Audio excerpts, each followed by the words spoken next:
بعد اجتماع طويل دام لمدة 3 ساعات، فريق البرودكت طلعوا وقرروا ان هي دي الفيتشر اللي هم هيشتغلوا عليه، وبالفعل بنوها في شهرين وطلعوها لايف، ولكن محدش استخدمها. للاسف المشكلة دي بتحصل في كثير من الشركات، عمرها ما كانت في الفريق نفسه او جودة الفريق، ولكن كانت دايما بتبقى في البروسيس اللي هم بيمشوا بيها.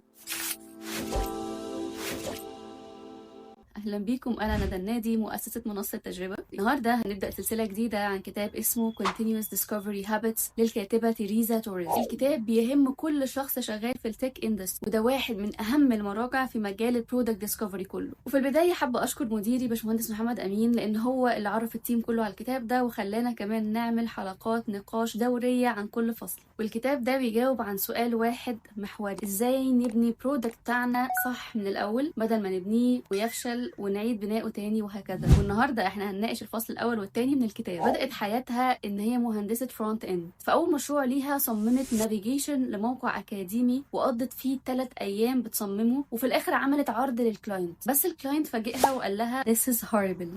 اللحظة دي غيرت كل حاجة. تبقى فهمت ان هي كانت بتعمل تصميم من غير ما تفهم فعلا اليوزر محتاج ايه. ومن اليوم ده في كل مشروع كانت الكاتبة بتبدأ بسؤال واحد: مين هو المستخدم وايه اللي محتاجه فعلا. وقضت سنوات كتير جدا في تحويل المبدأ ده لفريم ورك كامل، وده اللي بنت على اساسه الكتاب.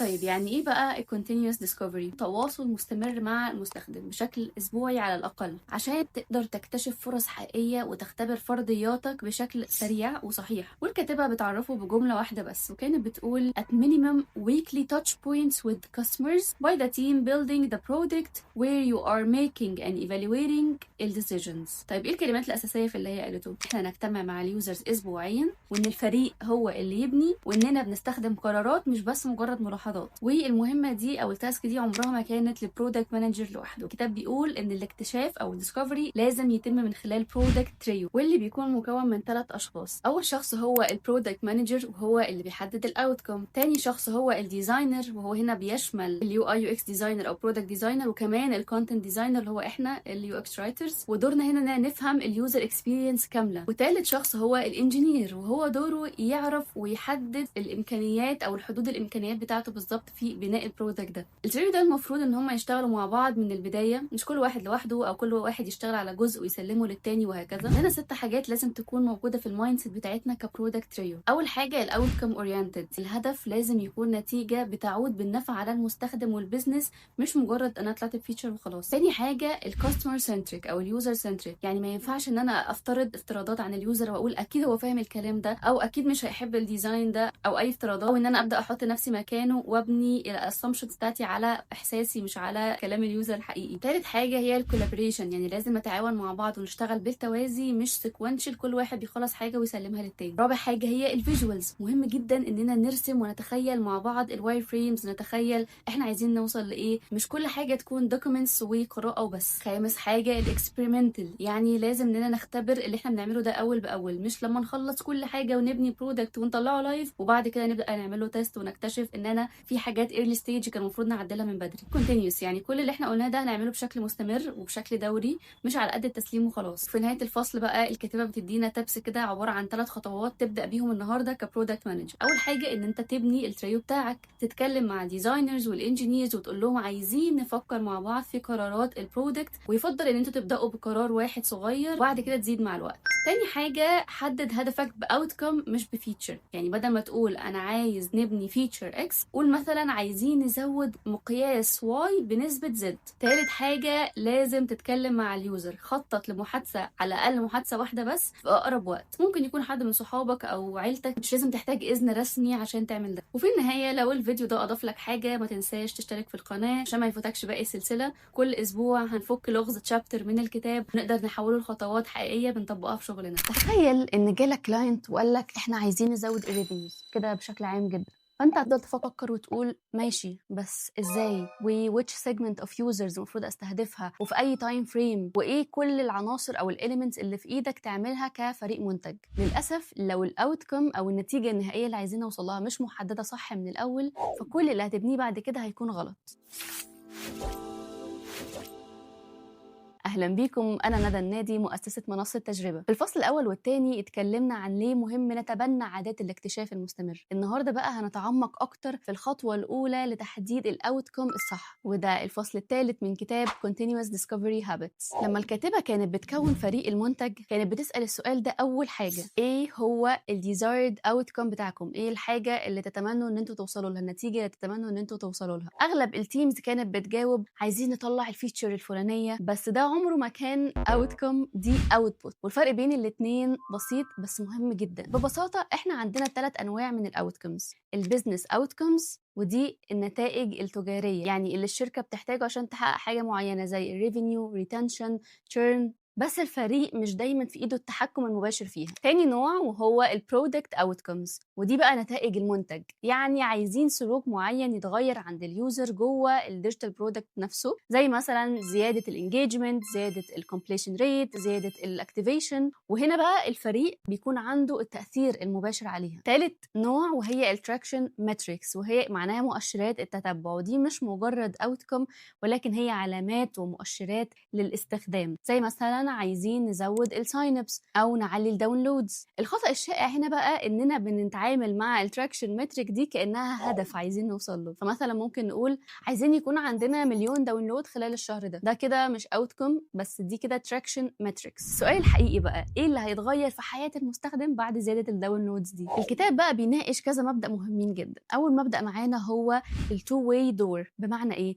بمعنى ان الاوتكمز مش شرط تجيلنا من فوق وخلاص، من البيزنس وخلاص، ولكن الاوتكم الصح المفروض يكون فيها نيجوشيشن. فالكاتبه بتقول في الكتاب the right outcome comes from a two-way negotiation. البيزنس بيقول احنا محتاجين كذا، ده required. الفريق برودكت لازم يرجع ويرد عليه ويقول له هو ممكن نوصل لكذا، وده محتاج اننا نتحكم في المتغيرات دي ونبدا ان احنا نتناقش مع بعض. عشان كده يا جماعه بجد بشوف البرودكت تيم الناجح هو اللي بيعرف يتفاوض مع البيزنس، فيبدا يسال البيزنس احنا عايزين دي ليه وهنوصل منها لايه؟ طب احنا عايزين نعملها عشان هي ريكوايرد، هي ليجل او كومبلاينس، ولا بقى دي حته اكسبيرينس فبتاعتنا احنا نقدر ان احنا نشوف هنصيغها ازاي لليوزر. ودي افضل بكتير من انك تنفذ وخلاص. لازم يكون عندك البرودكت مايند سيت دي. شركات كتير في الانترفيوز بتبدا تختبر عندك الجزئيه دي اصلا، بتشوف انك تعرف تتفاوض وتتكلم مع البيزنس ولا لا، هل بتاخد الحاجه زي ما هي وتنفذها، ولا عندك البرودكت مايند سيت اللي تخليك تفكر وتتناقش وتقترح حلول وتحط انت اوتبوت بنفسك. عندنا سؤال مهم قوي في الجزئيه دي: هل الاوتكم لازم يكون سمارت؟ بمعنى ايه سمارت؟ يعني النتيجه بتاعتي لازم تكون مكونه من 5 حاجات. الاس اللي هي سبيسيفيك، محدد واضح. الام اللي هي قابل للقياس، ميجربل، يعني فيها ارقام وفيها مؤشرات حقيقيه. والاي اللي هي اتشيفبل، يعني قابل للتحقيق، واقعي، مش حاجه بتخيلها وخلاص. ورابع حاجه هي ريليفنت، لازم تكون داتا صله بالواقع، يعني تتماشى حتى مع الاولويات اللي احنا عايزين نعملها. خامس حاجه ان هي تكون تايم باوندد، يعني محدده باطار زمني او موعد نهائي اوصل له. فالاجابه للسؤال ده ولا. مش شرط تكون سمارت من البدايه، ولكن مع الوقت انت هتحتاج تحدد بس الدايركشن اللي هتمشي عليه، وكده كده انت بتحتاج تعدل ويبقى في باك اند فورث ويبقى في iterations كتير طول الوقت. عندنا مثلا مثال جالنا ريكواير ان احنا عايزين نحسن تجربه الاونبوردنج بشكل عام، بس انت مع الديسكفري اكتر والاكتشاف اكتر هتقدر تعرف وتحدد الهدف ده بشكل سمارت. تحوله من عايزين نحسن التجربه لعايزين نوصل من 30 ل 50% completion rate في اول 7 ايام. دي كده حولنا الاوتكم لاوتكم سمارت. بعد كده بقى محتاج تسال نفسك ال3 اسئله دول عن الاوتكم بتاعك. اول حاجه، هل هو برودكت اوتكم ولا بزنس اوتكم؟ لو هو بزنس اوتكم فانت محتاج تحدد البرودكت اوتكم اللي بيدعمه. تاني حاجه، هل الفريق فعلا عنده تاثير مباشر عليه؟ لو لا، حاول تقرب النتيجه اللي عايز توصل لها لحاجه تتماشى مع تاثير الفريق عليها. تالت حاجه، هل هو فعلا قابل للقياس؟ لو لا، هتعرف ازاي ان انت نجحت. في الفيديو الجاي هنتكلم اكتر عن اقوى اداه تفهمك رحله المستخدم، وهي الاكسبيرينس ماب. جرب كده تسال البي ام والديزاينر والانجينير في التيم بتاعك وقول لهم يا جماعه تفتكروا ايه اللي بيعمله اليوزر بتاعنا قبل ما يوصل للبرودكت؟ تفتكر هل هيجاوبوا نفس الاجابه؟ 90% من التيمز ما جاوبوش نفس الإجابة، وكل واحد كان في دماغه صورة مختلفة عن الرحلة دي، وده بالظبط اللي بيخلي معظم القرارات بتكون غلط. أهلا بيكم، أنا ندى النادي مؤسسة منصة تجربة، والنهاردة هنتكلم عن الإكسبيرينس ماب، وهي الأداة اللي بتخلي ال3 في التريو يشوفوا البرودكت بعيون المستخدم بنفس الطريقة. في ورشة عمل مع البرودكت تيم، الكاتبة طلبت من كل واحد في التيم بشكل منفرد إنه يرسم رحلة المستخدم من أول ما حس بالمشكلة أو الاحتياج لحد فعلا ما استخدم البرودكت بتاعهم. عارف النتيجة كانت ايه؟ رسومات مختلفة تماما عن بعض. الانجينير شاف الرحلة من لحظة تحميل الابليكيشن، والديزاينر شاف من لحظة الساين اب، والبي ام كان شايف الصورة الكبيرة. مفيش واحد فيهم غلط، بس مفيش واحد فيهم كامل. طيب ايه هي بقى الاكسبيرينس ماب؟ هي بتكون عبارة عن رسومات فيجوالز كده لرحلة المستخدم من لحظة ما هو بيحس بالنيد أو المشكلة، وطول ما هو بيتعامل مع المشكلة دي لحد ما يحقق هدفه بالفعل. بس هي مش يوزر جيرني ماب. الفرق بين الاكسبيرينس ماب إن هي بتترسم من منظور اليوزر مش من منظور فريق المنتج. ازاي بقى نرسم الاكسبيرينس ماب دي بطريقة صح؟ الخطوة الأولى، كل واحد بشكل منفرد يرسم الخريطة دي لوحده من غير ما يأثروا على قرار بعض. الخطوة الثانية، يبدأوا يشاركوا رسومات بعض ويقارنوا، يعني يعملوا كده ميتنج ويقارنوا الخرائط أو المابس اللي هم طلعوها ويطلعوا ايه الاختلافات بينهم. الاختلافات بقى دي هي دي النقطة الذهبية، هي دي بالظبط التساؤلات اللي محتاجة تتحل بمقابلات مع اليوزرز. والخطوة الثالثة بقى هي الابديت المستمر، يعني ما ينفعش ان احنا خلاص رسمنا الخريطة مرة واحدة وطلعنا الاختلافات مرة واحدة ورحنا عملنا المقابلات وعرفنا التحديات وسيبنا الخريطة زي ما هي. لازم نبدأ نحدثها مع كل مرة بنعمل مقابلة مع مستخدم. طيب الخريطة بقى المفروض تحتوي على ايه؟ اول حاجة المومنتس، اللحظات المهمة في رحلة المستخدم. تاني حاجة الاكشنز، يعني ايه اللي بيعمله المستخدم في كل لحظة في رحلته. تالت حاجة الثوتس، هو بيفكر ازاي، بيفكر في ايه.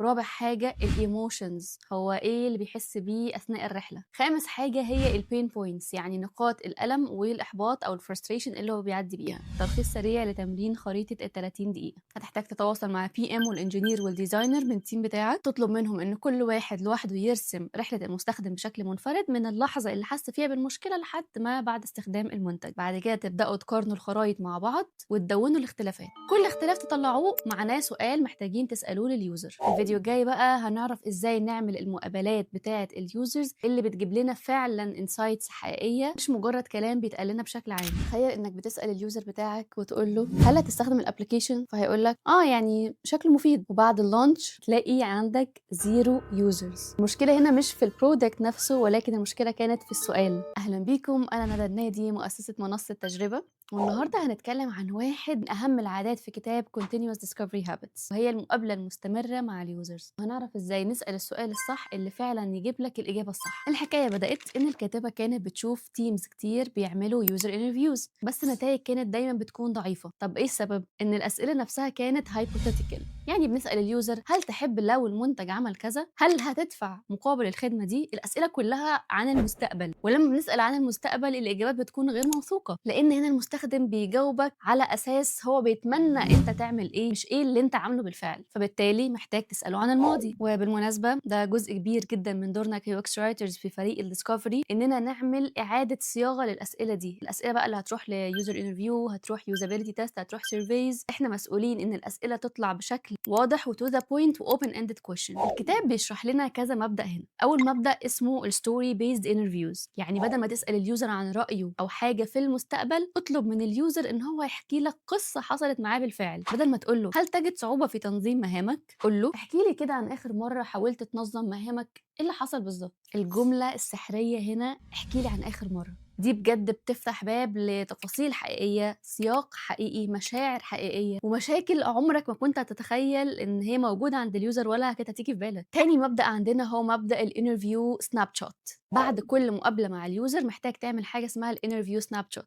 يعني صفحه واحده فيها صوره المستخدم واقتباس مميز هو قاله، معلومات سريعه عنه، مثلا بيشتغل ايه، في شركه ايه، تجربته بشكل عام كانت ايه، وطلع اهم 3 انسايتس انت طلعت بيهم من المقابله دي، وبعد كده طلع الاوبورتونيتيز او الفرص اللي انت اكتشفتها. والسناب شوت بقى ده بيخلي المقابله فعلا امباكتفل وملموسه وقابله للمشاركه مع الفريق بعد كده. طبعا يفضل ان المقابلات تكون بشكل اسبوعي مش كل 3 شهور قبل السبرنت. الكاتبه بتقول لو الفريق ما بيتكلمش مستخدمين كل اسبوع فهم كده ما عندهمش خالص continuous discovery. ونصيحتي ليك كيو اكس رايتر او برودكت ديزاينر، انت لو ما عندكش discovery تيم في الشركه، انزل واسال الناس بنفسك، اعمل سيرفيز بنفسك ودور على اجابات. وبالمناسبه ده اللي انا شرحته بالتفصيل في الكونتنت سيستم في المستوى الثالث، وكمان شرحنا انواع البحوث او الريسيرش مع المدربه ايمان الذهبي. ايه بقى الخطوات اللي ممكن تعملها من دلوقتي؟ الخطوه الاولى، احجز مقابله واحده في الاسبوع، ابدا من الاسبوع الجاي، ما تفكرش في الاسبوع اللي بعده، ولكن رتب مقابله واحده بس الاسبوع الجاي. اسال المستخدم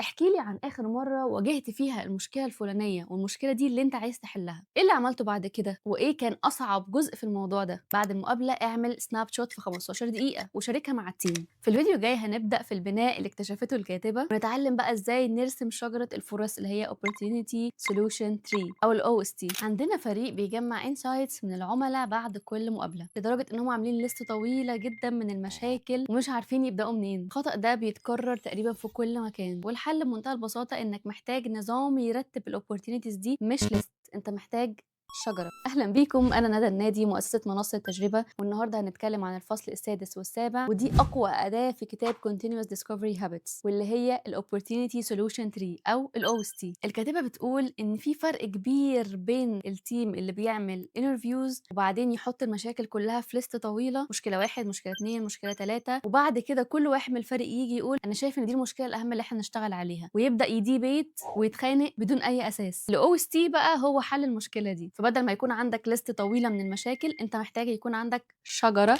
بتوضح ازاي الفرص تكون مرتبطة ببعض. تركيب ال OST هو نفسه تركيب الشجرة. الشجرة فيها 4 مستويات. أول حاجة ال desired outcome أو الجذر، الهدف الكبير اللي احنا بنعمل كل ده عشان نوصل له، واللي اتفقنا عليه في الفصل الثالث. تاني حاجة ال opportunities، وهي الفروع الأساسية، يعني الاحتياجات، النيدز، البين بوينتس أو ال desires اللي احنا اكتشفناها من المقابلات. تالت حاجة بقى هي ال solutions، وهي الفروع الفرعية، يعني الأفكار اللي بتحل كل opportunity من دول. رابع حاجة وهي ال assumption test، الأوراق، ودي التجارب اللي بنعمل بيها الاختبار على كل solution. طب ايه هي بقى قواعد رسم ال opportunities دي؟ كل فرع يمثل لحظة في الزمن في رحلة المستخدم، مش بشكل عام. محتاج تحدد ال parent child relationship، المشكلة الكبيرة لازم تتكسر لمشاكل أصغر منها تحتها. المشكلة الأم هتتحل لما نحل مشكلة ال children. مثال، أنا عايز أوصل لجلسات تمرين أكتر، دي كده outcome. ما بلاقيش وقت أتمرن، دي opportunity 1. بنسى مواعيدي، دي sub opportunity. مش عارف أخصص وقت، دي برضه sub opportunity. بحس بالتعب بعد الشغل، دي opportunity 2. بس مش عارف أبدأ منين، دي كده opportunity 3. إزاي بقى تختار ال target opportunity أو الفرصة اللي أنت عايز تشتغل عليها؟ الكاتبة بتقول ما تسألش أبدا هل نحل المشكلة دي ولا دي، السؤال مين فيهم اللي هتتحل الأول مقارنة بالتانية. طب إزاي أعمل المقارنة دي؟ عندنا 4 عوامل للمقارنة. أول حاجة ال opportunity sizing، حجم الفرصة نفسها، كام مستخدم بيعاني من المشكلة دي. تاني حاجة الماركت فاكتورز، ايه اللي الكومبيتيتورز بيعملوه، المنافسين عندنا بيتصرفوا ازاي في المشكلة دي. تالت حاجة وهي الكومباني فاكتور، الشركة او البيزنس قادرة تعمل ايه بالظبط. رابع حاجة وهي كاستمر فاكتورز، مين المستخدم اللي عايز حل للمشكلة دي. نبدأ بقى نشوف فين ليفل 1 وليفل 2. ليفل 2 اللي هو تو واي دور اللي اتكلمنا فيه في الفيديو اللي فات، قرارات قابلة للنقاش او ممكن ارجع فيها، فدي لازم اتخذها بسرعة. ليفل 1 اللي هي وان واي دور، خلاص دي حاجة ريكوايرد، قرار صعب ان انا ارجع فيه، فبالتالي خد وقتك وادرسه كويس الاول وبعد كده ابدا نفذه. واغلب قرارات الديسكفري بتكون ليفل 2 اللي هي قابله للنقاش، عشان كده تقدر تتخذها بثقه وبسرعه. ايه بقى خطوات عمل الشجره الاو اس تي؟ حط الاوتكم او النتيجه النهائيه في بدايه الصفحه، وبعد كده اجمع كل الاوبورتيونيتيز من مقابلاتك وحطها في هيئه شجره، يعني رتبها البيرنت والتشايلد بناء على العلاقه بينهم. بعد كده اختار اوبورتيونيتي واحده، دي اللي انت هتركز عليها مقارنه بالباقي. مهم جدا انك تكتب وتدون الاسباب دي، اخترت دي وما اخترتش دي. في الفيديو الجاي بقى هنتكلم عن توليد الافكار وازاي نتجنب الجروب ثينكينج، وده سر سوبر تشارجد ايديشن. تخيل ان عندك اجتماع برين ستورمينج، اول واحد طلع بفكره والكل قال له تسلم دماغك،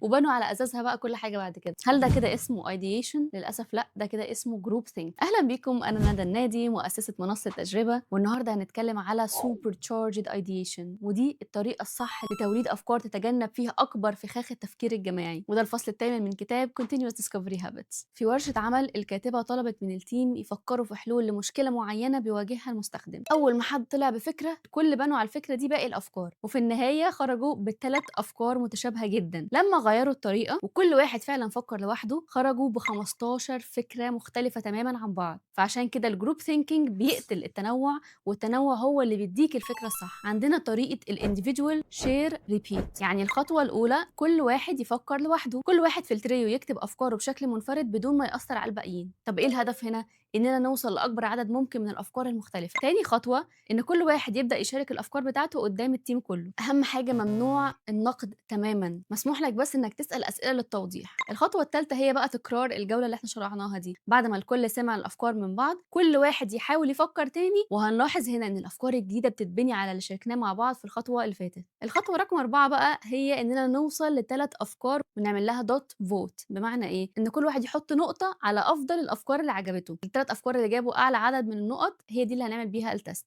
طب ليه ثلاث افكار بس مش واحده مش 10؟ لان لو فكره واحده احنا هنبقى بايزد قوي ليها وهنبقى منحازين قوي ليها، مهما هي طلعت نتائج سلبيه هنبقى عايزينها تتحقق باي شكل. وليه مش 10؟ عشان اكيد مفيش وقت اننا نختبر 10 افكار مره واحده. الكتاب كمان بيديلك تيبس وتريكس لما يحصل لك بلوك في الافكار ومش قادر تنتج اي افكار. اول حاجه فكر في المشكله قبل ما تنام، لان دماغنا بتشتغل واحنا نايمين بشكل فعال جدا. اول ما تصحى من النوم هتحس ان انت يعني عندك شويه حلول، لازم تلحق تدون الحلول دي لانك هتنساها بعد 5 ثواني. تاني حل ممكن تعمله هو انك تشوف مشاكل مشابهه بس في دومينز مختلفه. يعني مثلا ممكن تسال نفسك هو ايه اللي مطاعم الفاست فود بتعمله عشان تقلل وقت الانتظار. ممكن الفكره اللي هم بيعملوها دي تبقى قابله عندك انها تتطبق في حاجه زي اونبوردنج مثلا. بعد كده عندنا تقنيه الكريزي 8، يعني في 8 دقائق ارسم 8 افكار حتى لو افكار مجنونه. الابداع دايما بيحتاج الجنون. بعد كده تبدا بقى تلخص اللي احنا قلناه ده كله، ان انت تختار اوبورتيونيتي واحده من الاو اس تي بتاعتك، وخلي كل فرد في التريو يكتب الافكار لوحده لمده 10 دقائق. بعد كده شاركوا الافكار مع بعض وناقشوها، وتعملوا ريبيت للجوله تاني لمده 10 دقائق. في الاخر تعملوا فوت على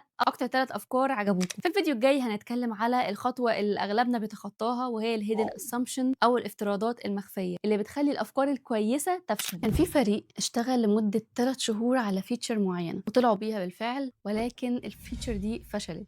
ليه؟ الفكرة ما كانتش وحشة، بس كان في افتراض مخفي لم يتم اختباره. هم قالوا افترضنا ان العملاء هيفهموا ازاي يستخدموا الفيتشر دي، بس ما عملوش تيست للاختبار ده، فللاسف فشلوا. اهلا بيكم، انا ندى النادي مؤسسه منصه تجربه، والنهارده هنتكلم على الهيدن اسامبشنز، يعني الافتراضات المخفيه اللي بتكون موجوده جوه كل فكره بنبنيها، وهنتعلم ازاي نكتشفها بدري. وده الفصل التاسع من الكتاب. في بورتلاند كان في مجموعه من الناس حاولوا يحلوا مشكله نقص السكن. كان عندهم فكره وعندهم حماس وعندهم شغف ودعم للمجتمع، بس لما الكاتبه حللت الفكره لقت ان في افتراضات كتير قوي هم ما خدوش بالهم منها قبل كده. هم مثلا افترضوا ان الناس هتقبل نوع معين من السكن، وافترضوا ان القانون هيسمح بده، وافترضوا كمان ان التمويل هيجي وهيساعدهم. بس كل افتراض من دول كان ممكن يعطل المشروع كله. عندنا 5 انواع من الافتراضات. اول حاجه desirability assumptions، يعني الافتراضات المبنيه على رغبتنا احنا مثلا هنقول المستخدم عايز الحل ده. مثلا ممكن نقول المستخدمين بتوعنا بيحبوا تراكنج او تتبع لوقتهم بشكل يومي. تاني نوع عندنا هو الفايابيليتي assumptions، يعني افتراضات الجدوى، بمعنى ان انا افكر من ناحيه البيزنس، اقول ده هيكون مربح لينا او هيكون مستدام لشركتنا. مثلا هنقول العملاء بتوعنا هيدفعوا مقابل البريميوم بلان اللي احنا هنعرضها. النوع الثالث هو الفيزابيليتي اسامبشن، يعني افتراضات الامكانيه. هل اصلا التكنيكال تيم او الفريق التقني عندنا يقدر يبني ده؟ مثال، هنفترض ان التكنيكال تيم بتاعنا قادرين يبنوا الريكومنديشنز انجن بالبيانات اللي عندنا. رقم 4 هو اليوزابيليتي اسامبشن، يعني افتراضات سهوله الاستخدام.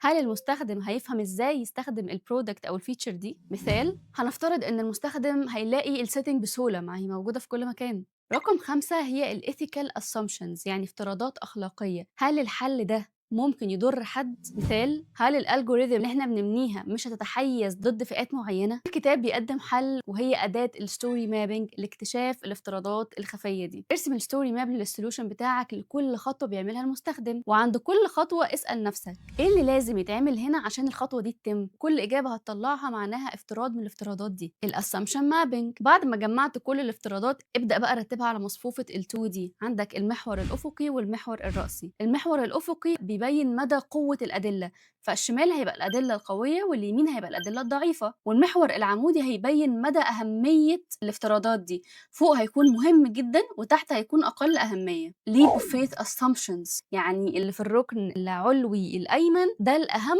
ولكن الأدلة بتاعته ضعيفة جدا، فدي أول حاجة المفروض تبدأ تختبرها. ولكل فكرة من ال3 اللي انتوا اخترتوها ابدأ ارسم الستوري ماب بتاعتها في 5 خطوات بس. اسأل عند كل خطوة ايه اللي لازم يكون صح عشان ده يحصل، وبعدين صنف الافتراضات دي للخمس انواع اللي شرحناهم. ارسم الاسامبشن ماب وحدد من 2 ل 3 ليب اوف فيث. وفي الفيديو الجاي هنتعلم ازاي تختبر الافتراضات دي بشكل سريع من قبل حتى ما تبدا بناء المنتج. كان في فريق عملوا بروتوتايب جميل جدا وعرضوه ل 100 مستخدم ووصلوا فعلا لفيدباك ايجابي وبنوا على اساسه المنتج بالكامل، واول ما طلع لايف للاسف ما اشتغلش. طب ايه اللي كان غلط في الموضوع ده؟ غلطوا في اختبار الفكره كلها مره واحده بدل ما يختبروا الافتراضات بشكل اصغر. اهلا بيكم، انا ندى النادي مؤسسه منصه تجربه، والنهارده هنتكلم على الاسامبشن تيستنج والفرق المهم بين اختبار الفكره كلها واختبار الافتراض الاخطر، وده الفصل العاشر من كتاب Continuous Discovery Habits. كتير من الفرق اللي كانت الكاتبه بتتكلم معاهم كانوا بيجوا لها بالاسامبشن تيست جاهزه، بس التجارب بتاعتهم كانت بتختبر الفكره كلها مش الافتراض اللي هم حددوه. يعني في فرق كبير بين هل الناس بتحب الفيتشر دي، ده كده اختبار للفكره، وهل الناس ممكن يختاروا مثلا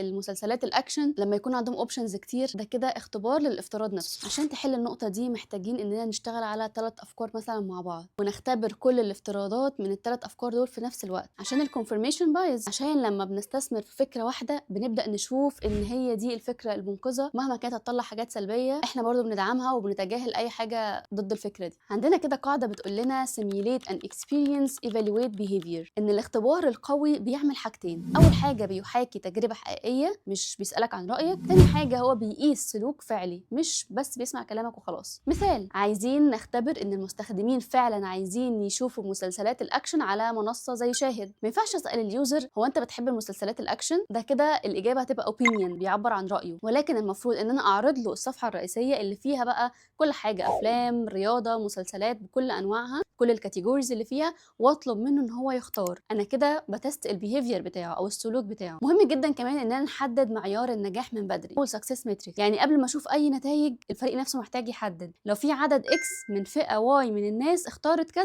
اذا الافتراض ده ماشي بشكل كويس. طب ليه بنعمل ده؟ عشان برضو نمنع الكونفirmation بايز، ما نبقاش متحيزين لفكره معينه. ولو ما اتفقناش مسبقا على السكسس ماتريكس فكده في الاخر كل واحد هيبدا يفسر النتيجه بطريقته. الكتاب كمان بيتكلم عن حاجه اسمها الايرلي سيجنالز versus اللارج سكيل اكسبيرمنتس. يعني ابدا صغير دايما، ما تعملش مثلا سيرفي ل1000 شخص ولا تعمل اي بي تيست في برودكشن من اول يوم. انت بس كل اللي محتاج تعمله انك بس تبدا من 5 ل 10 اشخاص، وابدا بقى جمع الايرلي سيجنالز او الاشارات المبدئيه دي، ولو النتيجه فعلا كويسه وسع التجربه اكتر واكتر. طيب ايه هي بقى ادوات الاختبار السريع؟ الانمودريتد يوزر تيستنج، يعني حاجه انت ما بتتحكمش فيها، ارفع التاسك دي على تولز زي ميز او يوزر تيستنج. تاني حاجه الوان كويشن سيرفي، يعني ركز على سؤال واحد بس انت محتاج تعرف اجابته في المرحله البدائيه دي. تالت حاجه الداتا مايننج، ابحث في الاناليتكس اللي عندك عن سلوك مشابه للافتراض اللي انت عايز تختبره. تعالوا بقى نراجع كل الخطوات اللي احنا اتكلمنا عنها في الفيديو ده. اول حاجه اننا نحدد اللحظه الانسب في حياه المستخدم. تاني حاجه نحدد السلوك اللي هيثبت او هينفي الافتراض بتاعي. تالت حاجه ان انا احدد مسبقا معيار النجاح، يعني كام شخص لازم يعمل الحاجه الفلانيه عشان نقول ان الافتراض مظبوط. رابع حاجه حاول تبدا دايما بالحاجات الصغيره وقيم النتائج اول باول. في الفيديو الجاي بقى هنتكلم عن ازاي الديسكفري والدليفري مش منفصلين عن بعض، وان هما الاثنين بيساعدوا بعض بشكل كبير، وازاي كمان نقيس الامباكت او الاثر الحقيقي لشغلنا. ودايما بنسمع احنا خلصنا الديسكفري دلوقتي بقى جه وقت الدليفري. انت لو بتفكر بالطريقه دي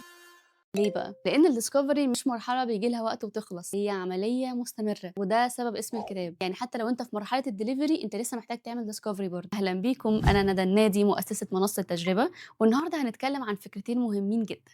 ازاي نقيس اثر شغلنا بشكل حقيقي، وازاي ندير السايكلز المتشعبه والمعقده من الديسكفري، وده الفصل 11 و12 من كتاب Continuous Discovery Habits. الجزء الاول من الشابتر بيتكلم عن موقع اسمه After College، وده موقع بيساعد الطلبه ان هم يلاقوا اول وظيفه ليهم بعد التخرج على طول. الكاتبه كانت VP of Product في الموقع اللي هو After College، فكانوا بيسالوا الطلبه ايه هو نوع الوظائف اللي عايزين تشتغلوا فيها، ومن المقابلات معاهم اتضح ان 70% من الطلاب ما عرفوش يجاوبوا على السؤال ده. عارف ليه؟ لانهم ما يعرفوش ايه انواع الوظائف اصلا المتاحه ليهم. الحل بمنتهى البساطه انهم بدلوا السؤال، بدل ما هو نوع الوظيفه اللي عايزين تشتغلوها ليه ايه تخصصك الدراسي دلوقتي، وبناء على التخصص ده بداوا يبنوا الجوريثم بسيط يقترح وظائف بناء على التخصص بتاعهم. النتيجه كانت ايه؟ النسبه اللي بدات فعلا بحث وظيفي ارتفعت من 36% ل 83%. بس هل كل الوظائف المقترحه فعلا ادت لتوظيف فعلي؟ هنا احتاجوا قياس اعمق. فالدرس المستفاد هنا انك محتاج تقيس اثر الافتراض بتاعك على الديزايرد اوتكم. الجزء الثاني من الشابترز بيتكلم عن 4 قصص حقيقيه من الواقع. اول شركه هي شركه سيمبلي بزنس، البيزنس، واللي قالوا الشجاعة انك تقول لا. القصة بتاعتهم انهم اكتشفوا مشكلة حقيقية، كان في مجموعة من الشركات بتتأخر في الدفع،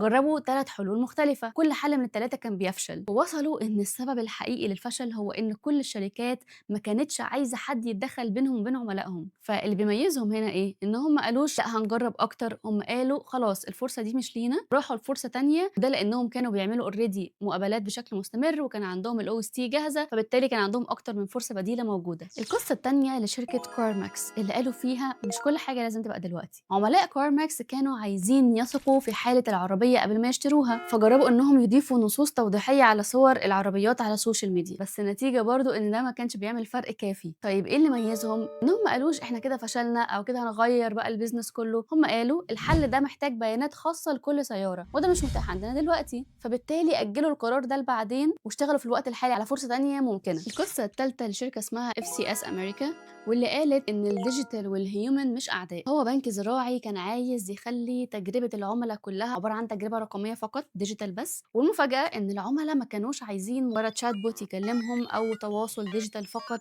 وخصوصا في مرحله فتح الحساب والتمويل، لان دي مراحل حساسه جدا محتاجين وقتها ان هم يتكلموا مع انسان. الحل ايه؟ انهم عملوا كالكوليتر او آلة حاسبه رقميه بسيطه، واتطورت مع الوقت لمنتج كامل اسمه فارملاند، وده بيخلي ان العلاقه الانسانيه فعلا موجوده بس انتقلت للمرحله الصح. الدرس المستفاد ايه؟ ان الديجيتال مش ممكن يحل محل الانسان، ولكن كل واحد لازم يتحط في مكانه الصح. جزء بقى كبير من دورنا كيو اكس رايترز هو اننا نخلي الديجيتال ده انساني عن طريق اختيار كلمات واضحه ومفهومه، وما تخليش اليوزرز يحسوا انهم فعلا قدام روبوت. الشركه الرابعه هي شركه اللي قالت ان التراكم بيعمل امباكت. مدراء التوظيف هناك كانوا بيتصلوا بالمتقدمين ومحدش كان بيرد عليهم، جربوا يبعتوا لهم SMS وما كانش في نتيجه، جربوا سيرفي مونكي وبرده يعني النتيجه اتحسنت شويه، واضافوا ادوات زي السكيدولينج ووقتها الموضوع اتحسن اكتر واكتر. وده بيفهمنا ان مفيش حل واحد ممكن يغير كل حاجه، ولكن ال100 تجربه صغيره اللي مع بعض ممكن مع الوقت هما اللي يعملوا الاثر الكبير او الفرق الحقيقي. ده كده معنى كلمه التراكم بيعمل اثر. الدرس المستفاد بقى هنا ايه؟ ان الديسكفري مش مجرد مرحله، هو عاده بنبنيها مع الوقت، وان الدليفري بيساعدنا نكتشف اكتشافات جديده، والديسكفري هو اللي بيوجه الدليفري، يعني الاثنين لازم يتموا مع بعض مش واحده بعد الثانيه. طيب ازاي اقدر اقيس الاثر فعلا؟ الخطوه الاولى قيس اللي انت محتاجه لاختبار افتراضاتك الاول، يعني ابدا بالمقاييس الضروريه بس لتقييم التجارب دي. الخطوه الثانيه قيس الديزايرد اوتكم مش بس الانترميديت ماتريكس، قيس الهدف الكبير الاول، زي مثلا قصه موقع افتر كولج اللي احنا اتكلمنا عنها. لو كان الديزايرد اوتكم هو زياده توظيف الطلاب، فبالتالي الجوب فيوز والابلكيشنز هي دي كده الليدنج انديكيتورز فقط،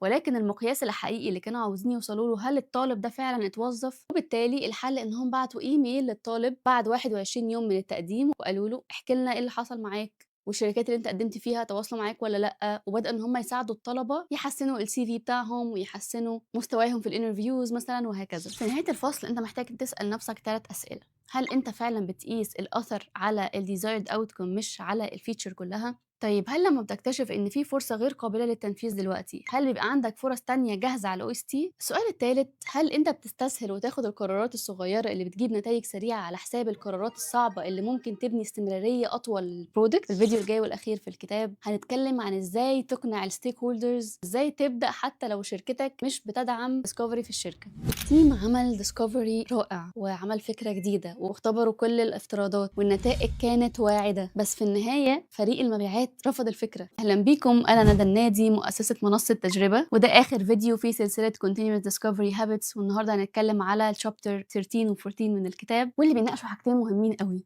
إزاي تشارك عملك مع الستيك هولدرز بطريقة تخليهم جزء من الرحلة مش عائق، وإزاي تبدأ حتى لو شركتك ما بتدعمش الديسكفري. قصة ليزا أند ايرشيب. ليزا كانت برودكت مانجر في شركة ايرشيب وعملت ديسكفري رائع لجيرني بيلدر فيتشر، والمنتج كان فعلا ممتاز والنتائج في الاختبارات كانت كويسة جدا، ولكن لما عرضته على فريق المبيعات رفضوه وقالوا لها الكلاينت عايز زي المنافسين بالظبط، مش عايز ده خالص. بس ليزا هنا ما استسلمتش واقترحت بيتا لانش لمده شهر. الكلاينت استخدم الفيتشر وحبها، وقتها فريق المبيعات اقتنعوا وطلع وقتها ايرشيب جيرني وحقق نجاح كبير. الدرس المستفاد هنا ان الديسكفري لوحده مش كفايه، لازم تعرف ازاي تقنع الستيك هولدرز وتعرض الرحله عليهم. الكتاب بيتكلم عن مبدا اسمه show your work. الغلطه الشائعه هنا ان الفريق بيدخل على ستيك هولدرز ويقول له احنا قررنا نبني فيتشر اكس. نتيجه النقاش دي بتكون ايه؟ ان دايما الستيك هولدر بيكون عنده راي تاني، وبما انهم اعلى في الهيراركي فبالتالي رايهم بيكسب وبيرفضوا الحل اللي انت طلعت بيه بعد ما تكون اشتغلت عليه شهور. الحل بمنتهى البساطه انك ما تبداش بالنتيجه، ابدا بالرحله. طب ايه خطوات بقى عرض الفيتشر؟ اول حاجه انك تبدا بالاوتكم، تبدا الكلام معاهم وتقول ممكن نراجع تاني كده مع بعض كان ايه هدفنا في الكوارتر ده، دي كانت الاوتكم اللي احنا اتفقنا عليها،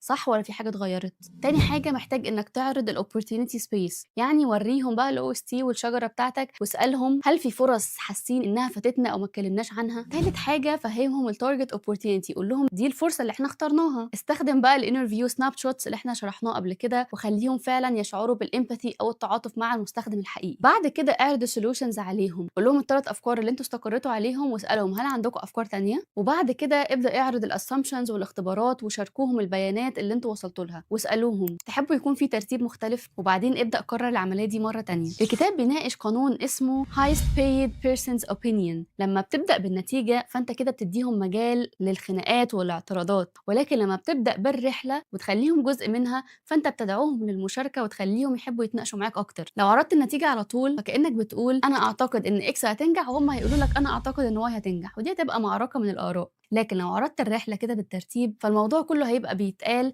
احنا لقينا ان العملاء بيعانوا من الموضوع اكس فبالتالي اقترحنا واي، ايه رايكم؟ فده هيكون عباره عن حوار متبادل بينكم، واللي الكتاب بيسميها الانتي باترن ستيك هولدرز. اول حاجه telling instead of showing، يعني تقول لهم اللي انت وصلت له بدل ما توريهم رحلتك. تاني حاجه overwhelming with details، مش كل الستيك هولدرز محتاجين كل التفاصيل، السي او مثلا محتاج بس 3 دقائق مش 30 دقيقه. تالت حاجه shooting down their ideas، يعني بدل ما ترفض الفكره مباشره ممكن تقول دي فكره ممكن تفيدنا في فرصه تانية بقى هنحتفظ بيها ونفكر فيها، بدل ما تقول لهم الفكره دي مش هنعملها. الجزء الثاني بقى من الشابترز بيقول لك ازاي تبدا حتى لو شركتك مش سبورتيف للديسكفري، وبيتكلم عن مبدا الكيستون هابت، والكاتبه هنا بتقول الانترفيوينج هو اهم عاده تبدا بيها. لما التيم كله بيتكلم مع عملاء كل اسبوع فبيبداوا يفكروا بشكل اعمق، يبداوا يختبروا افتراضات بشكل اسرع، يبداوا يحسوا ان في حاجات فعلا كانت محتاجه تتعمل وما فكروش فيها قبل كده. طيب لو شركتك ما بتسمحلكش بالديسكفري مش مضطر انك تستنى الاذن منهم، انت ممكن تبدا تبني التريو بتاعك، تتكلم مع الديزاينر، تتكلم مع الانجينير. لو هم اقترحوا عليك فيتشر فانت دايما محتاج تسال طب لو المستخدم عنده ده ايه اللي هيتغير هنا. واهم حاجه انك تستخدم الريتروسبكتيف خصوصا بعد كل سبرنت. الريتروسبكتيف ده هو تكنيك بتقعد فيه مع التريو بتاعك وتبداوا تتناقشوا في السبرنت اللي فاتت دي ايه الحاجات اللي احنا طلعنا بيها، دروس المستفاده، ايه الحاجات اللي ضايقتنا، ايه الحاجات اللي ممكن نحسنها بعد كده، وهكذا. الكتاب كمان بيناقش قانون make next week better than last week، يعني مش محتاج تغير الشركه كلها مره واحده، ابدا دايما بالهدف البسيط. عادي انك تحقق في الاسبوع الجاي حاجات افضل بكتير انت ما لحقتش تعملها في الاسبوع اللي فات. التطبيق العملي بقى بالنسبه لك هي خطه البدايه في 4 أسابيع بس. الاسبوع الاول ابدا ابني التريو بتاعك، اتكلم مع الديزاينر سواء برودكت ديزاينر او كونتنت ديزاينر، واتكلم مع الانجينير. في الاسبوع الثاني اعمل مقابله واحده بس مع مستخدم وبعدها اعمل انترفيو سناب شوت اللي شرحناه. في الاسبوع الثالث حدد الاوتكم المطلوب واشتغل عليه بالتو واي دور. والاسبوع الرابع ارسم اول فرع في الاو اس تي بتاعتك بناء على المقابله دي. وبكده هنكون وصلنا لنهايه الكتاب، ولكن سلسله تلخيص الكتب ما انتهتش ورحلتنا معاك لسه مكمله. قول لنا في الكومنتس وشاركنا على لينكدين ايه اول حاجه هتغيرها في طريقه شغلك من اول الاسبوع الجاي، وايه اكتر الحاجات اللي انت طلعت منها من تلخيص الكتاب ده. اهم حاجه ما تنسوش تكتبوا لنا في الكومنتس ايه الكتاب اللي تحبوا نلخصه بعد ده. شكرا ليكم ونشوفكم في تلخيص كتاب جديد.